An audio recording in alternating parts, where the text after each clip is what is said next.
My name is April, and until 2 weeks ago I thought my life was pretty good. I had a steady job at Marshall Financial Group, a Fortune 500 company with branches in almost every state. I lived in a nice apartment in Boston with my boyfriend of 3 years, Tyler. We met during my senior year of college and things moved quickly between us. After graduation, I landed my dream job as a financial analyst, and Tyler moved in with me when I signed the lease on a bigger place. I remember the night everything fell apart. It was Madison's birthday party.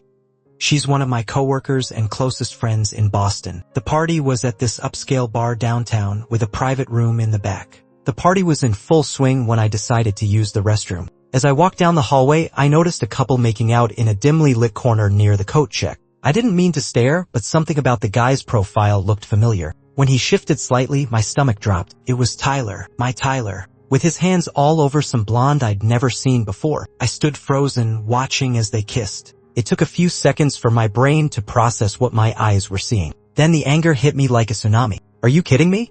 I shouted, loud enough that several people turned to look. Tyler jumped back like he'd been electrocuted, his eyes widening when he saw me. "April, don't you dare say this isn't what it looks like." I spat, my voice shaking. "Because it looks exactly like my boyfriend cheating on me at my friend's birthday party." "April, please, let's go home and talk about this," he pleaded. "Home?" I laughed, but it sounded hollow even to my own ears. "You mean my apartment? The one I pay for? The one you live in rent-free because I'm an idiot who believed you loved me? I want your stuff out of my apartment by tomorrow." I turned and walked out of the bar, ignoring Tyler calling my name. Madison followed me outside and helped me get a cab. I was too angry to cry. That would come later, when I was alone in my apartment, surrounded by Tyler's things. Things that reminded me of what a fool I'd been. For the next 2 weeks, I threw myself into work, staying late at the office and taking on extra projects. But every time I went back to my apartment, the emptiness hit me. Not because I missed Tyler, the anger was still too fresh for that, but because I realized I had no real ties to Boston other than my job. My real home was back in Pinewood, a small town in upstate New York. The house my dad had built with his own hands. The one he'd left to me when he died from cancer 8 years ago. I was 19 and in my sophomore year of college when it happened. Mom had called me at 3 a.m. to tell me Dad had taken a turn for the worse. But by the time I made the 6-hour drive home, he was already gone. Dad had left the house to me in his will. It was his way of making sure I'd always have a place to call home. After the funeral, I went back to college and tried to focus on my studies. Mom lived in the house alone for about a year, and then she dropped a bombshell on me. She was getting remarried to a guy named Robert who had 2 teenage kids from a previous marriage. I wasn't happy about it. It felt too soon after Dad, and the idea of strangers living in our family home made my skin crawl. But Mom pleaded with me, saying she was lonely and that Robert was a good man who made her happy. In the end, I agreed to let them move in. What else could I do? I loved my mom, and the house was too big for her to live in alone. After graduation, I took the job in Boston instead of moving back home. Part of it was the career opportunity, but if I'm being honest, a bigger part was that I didn't feel like it was my home anymore. The few times I visited during holidays, I felt like an outsider. Mom was always busy with Robert or his kids, Emma and Jason. They were polite enough, but it was clear I wasn't part of their new family unit. As I sat in my half-empty Boston apartment, scrolling through my phone and ignoring Tyler's texts, I made a decision. It was time to go home. To my home. My company had a branch in Albany, just a 30-minute drive from Pinewood. I could transfer there, reclaim my house, and start fresh. I called my boss, Mike, the next morning and asked for a meeting. "April, what's on your mind?" he asked as I sat down across from his desk. "I need to request a transfer to the Albany branch," I said, getting straight to the point. He studied me for a moment, then sighed. "You're one of our best analysts, April. I'd hate to lose you entirely. Let me make some calls and see what we can work out." 3 days later, Mike confirmed my transfer. I'd be taking a small pay cut, but I could live with that. The cost of living in Pinewood was a fraction of Boston's anyway. That night, I called Mom to tell her the news. "Mom, I've got something to tell you," I said when she answered. "I'm moving back home, to the house." There was a pause. "Oh, when?" "In about 2 weeks. I just wanted to let you know so you could get my room ready." Another pause. Longer this time. "Your room?" "But Emma's been using that room since she started college." "Well, she'll have to move to one of the other bedrooms," I said, trying to keep my tone neutral. "It's my house, Mom." Of course, she said quickly. "It's just unexpected, but we'll be happy to have you home." Something in her voice told me the opposite, but I pushed the thought away. "Great, I'll see you soon then. As I hung up, I couldn't shake the feeling that my homecoming wasn't going to be as simple as I'd hoped, but I was determined to reclaim my life and my house no matter what.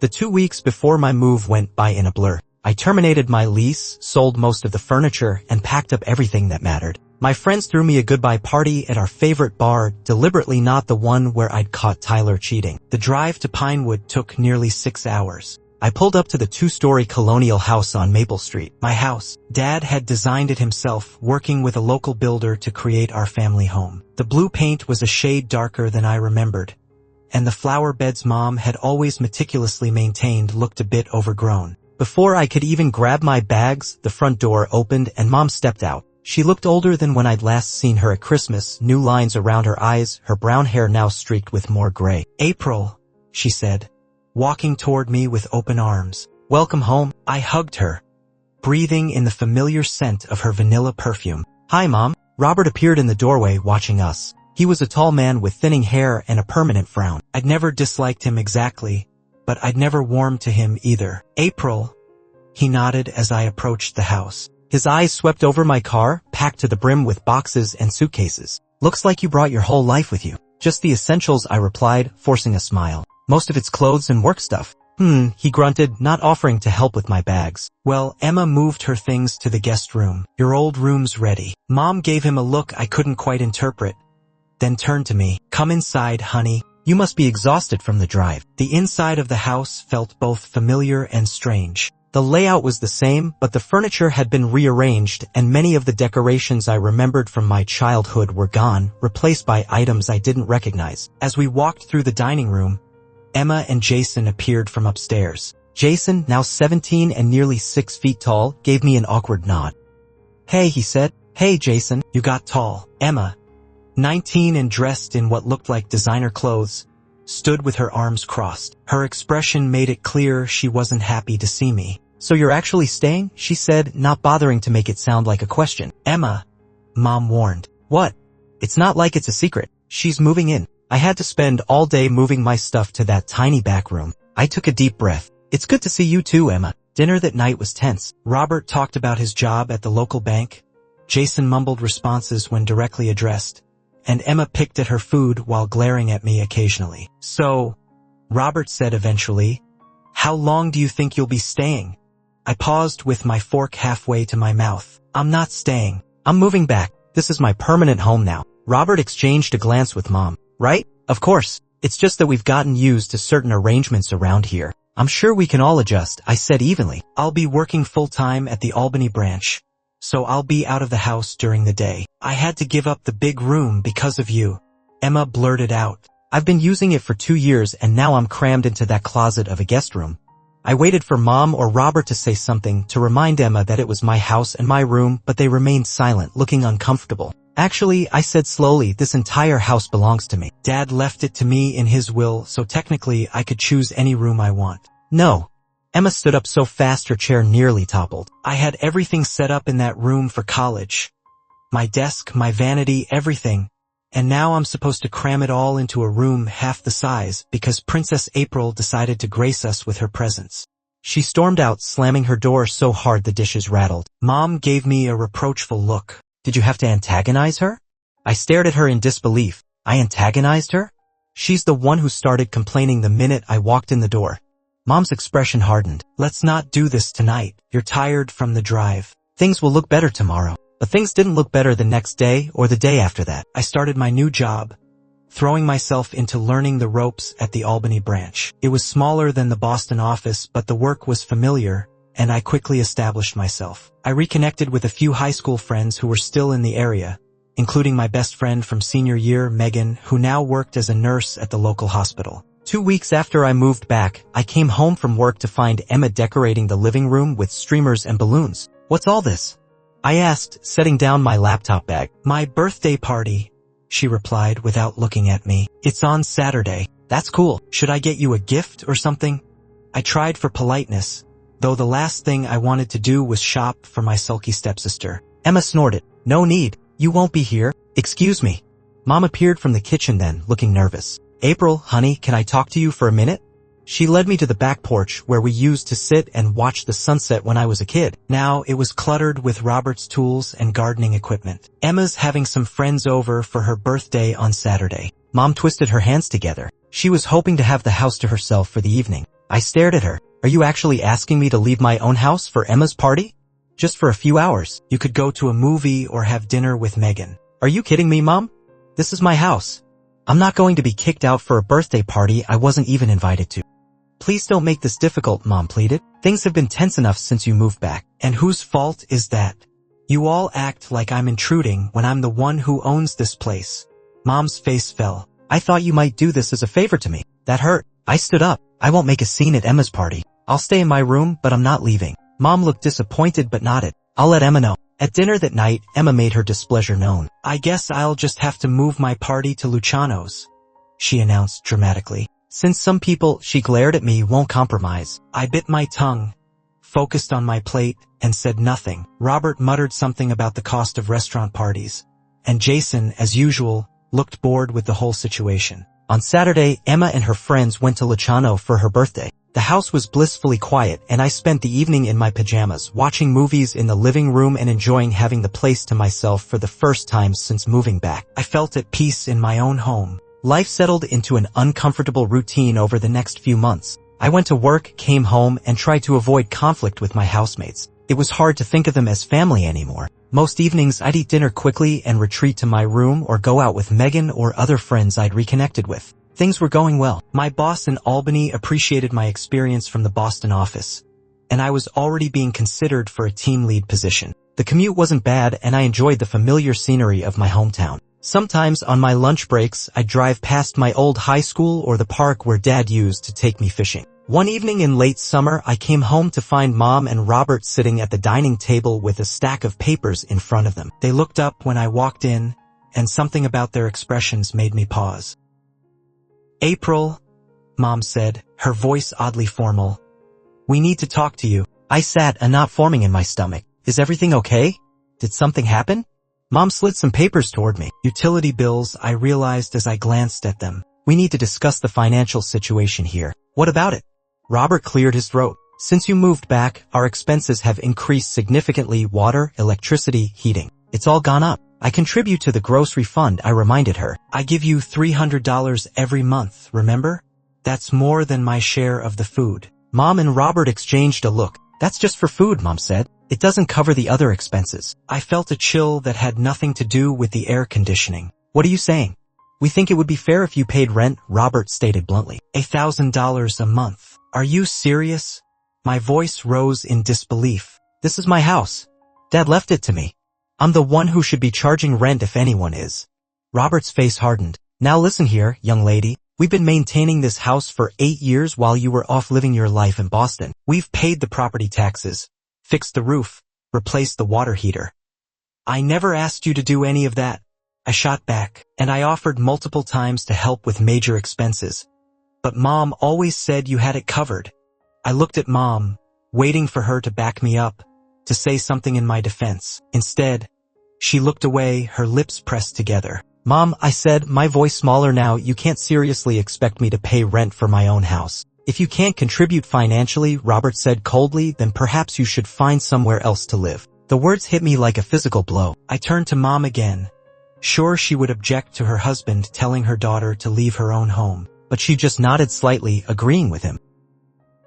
I left the room before they could see the tears threatening to spill. In my bedroom, I sat on the edge of my bed, trying to process what had just happened. The house was quiet, but my thoughts were deafening. Sleep eluded me that night. By morning, I'd moved from shock to anger. At breakfast, the whole family was already there. So, Emma said sweetly as I poured a cup of coffee, when are you going to start paying rent? Or are you moving out? Something inside me snapped. I set my mug down carefully and smiled back at her. Actually, I've made a decision. All eyes turned to me. This house belongs to me, I said, my voice steady and calm despite the rage boiling inside. Starting next month, I'll be implementing a new arrangement. Each of you, Mom, Robert, Emma, and Jason, will pay $500 a month in rent. A stunned silence fell over the kitchen. Emma's mouth hung open in shock. You're joking, Mom finally said, her voice barely above a whisper. I'm absolutely serious. Considering the market rate for the area split 4 ways, it's actually quite reasonable. You can't charge us rent. Emma shrieked. You're insane. I took a sip of my coffee, oddly calm in the face of their outrage. If you don't like the terms, you're welcome to find another place to live. I'm sure there are plenty of rental properties in Pinewood. You would throw out your own mother. Robert demanded, standing up to tower over me. I met his gaze steadily. No, I would charge my mother and her family a fair rent for a property they don't own. After everything we've done for you, Mom said, her voice trembling. You've maintained this house, paid all the bills while living here for free, I cut in. And now you want to charge me rent for my own property? How is that any different from what I'm proposing? I grabbed my bag and headed for the door. Think it over. Let me know what you decide. The drive to work was a blur. Part of me couldn't believe what I'd just done, but another part, a stronger part, knew it was long overdue. They'd pushed me too far and something had to give. That night, I picked up takeout on the way home and ate in my room. No one spoke to me. The next day was the same. And the day after that, I'd become a ghost in my own house, ignored by everyone, even my mother. 2 weeks of icy silence passed. I bought my own groceries and kept them separate in the fridge. I did my laundry when no one else was around. I missed my mother, but I wouldn't back down. Not this time. Finally, on a Sunday afternoon, Mom and Robert cornered me in the living room. We've made a decision, Robert announced stiffly. We're moving out. We found an apartment on the other side of town. I nodded slowly, a mix of emotions washing over me, relief that the tension would finally end, sadness that it had come to this, and a lingering anger that they, especially my mother, had put me in this position in the first place. When? I asked. Next weekend, Mom said, not quite meeting my eyes. We've already signed the lease. I'm taking what I paid for, Robert added, his tone challenging. The washing machine, the dishwasher, the TV in the living room. That's fine.